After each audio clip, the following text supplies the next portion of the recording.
यह कहानी हमें यह समझाने की कोशिश करती है कि बुरे कर्म कभी ना कभी हमारे सामने जरूर आते हैं। जीवन में किए गए बुरे कार्यों का परिणाम देर सवेर भुगतना पड़ता है। यह कहानी प्राचीन समय की है, जिसमें एक छोटे से गांव में रहने वाला एक धनवान व्यापारी के जीवन से जुड़े अनुभवों को साझा किया गया है। नमस्कार दोस्तों, बुद्ध थिंग्स बाय चैनल में आप सभी का स्वागत है। और आपको वीडियो अच्छी लगे तो लाइक, शेयर एंड सब्सक्राइब ज़रूर कीजिए। तो चलिए दोस्तों, आज की कहानी शुरू करते हैं। राजपुर नामक गांव में एक बहुत ही धनवान व्यापारी रहता था। उसका नाम रघुनाथ था। रघुनाथ अपनी दौलत के कारण पूरे गांव में प्रसिद्ध था, लेकिन उसके स्वभाव में बहुत घमंड था। वो हमेशा अपने धन का प्रदर्शन करता और गरीबों का मजाक उड़ाता था। रघुनाथ अपने स्वार्थ के लिए किसी की भी मदद करने से कतराता था। जो लोग उससे उधार मांगने आते, वो उन्हें अपमानित कर देता। यहाँ तक कि उसके खेतों में काम करने वाले मजदूरों को भी वो समय पर उनका मेहनत तना नहीं देता था।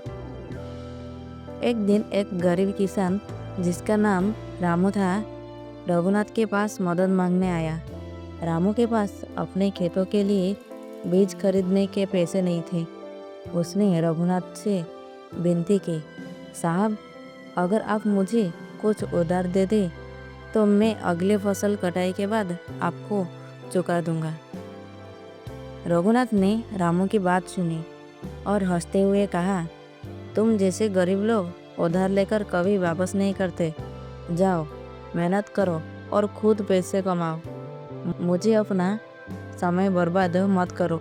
रामू बहुत दुखी होकर वहाँ से चला गया, लेकिन उसने मन में यह ठान लिया कि वो बिना किसी की मदद के अपना जीवन सुधारने की कोशिश करेगा। रघुनाथ का घमंड और स्वार्थ बढ़ता ही जा रहा था। उसने अपने जीवन में कभी किसी की मदद नहीं की और दूसरों के दुखों का मजाक उड़ाना उसकी आदत बन गई थी। एक दिन गांव में एक भयंकर तूफान आया। रघुनाथ के घर का एक बड़ा हिस्सा टूट गया और उसके गोदाम में रखा अनाज भी खराब हो गया।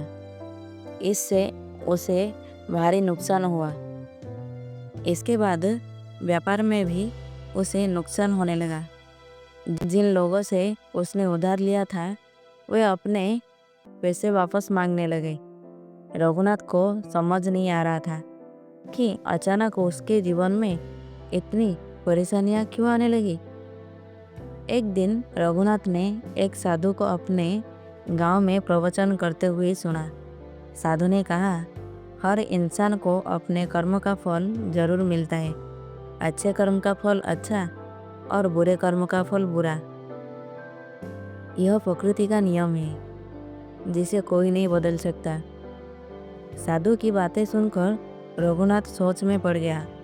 उसे एहसास हुआ कि उसने अपने जीवन में कई लोगों का दिल दुखाया है और कभी किसी की मदद नहीं की।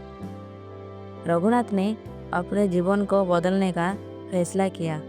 उसने सबसे पहले उन मजदूरों को उनका मेहनत ताना दिया, जिनका भुगतान वो टालता रहता था। उसने गरीब किसानों को अपने खेतों के लिए बीज और उपकरण उपलब्ध कराए। इसके बाद रघुनाथ ने रामू को ढूंढा और उससे माफ़ी मांगी।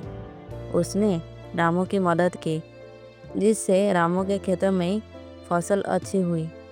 धीरे धीरे रघुनाथ के जीवन में सुधार आने लगा। यह कहानी हमें यह सिखाती है कि इंसान के बुरे कर्म चाहे देर से ही सही, लेकिन वापस जरूर आते हैं। इसलिए हमें हमेशा अच्छे कर्म करने चाहिए और दूसरों की मदद के लिए तैयार रहना चाहिए।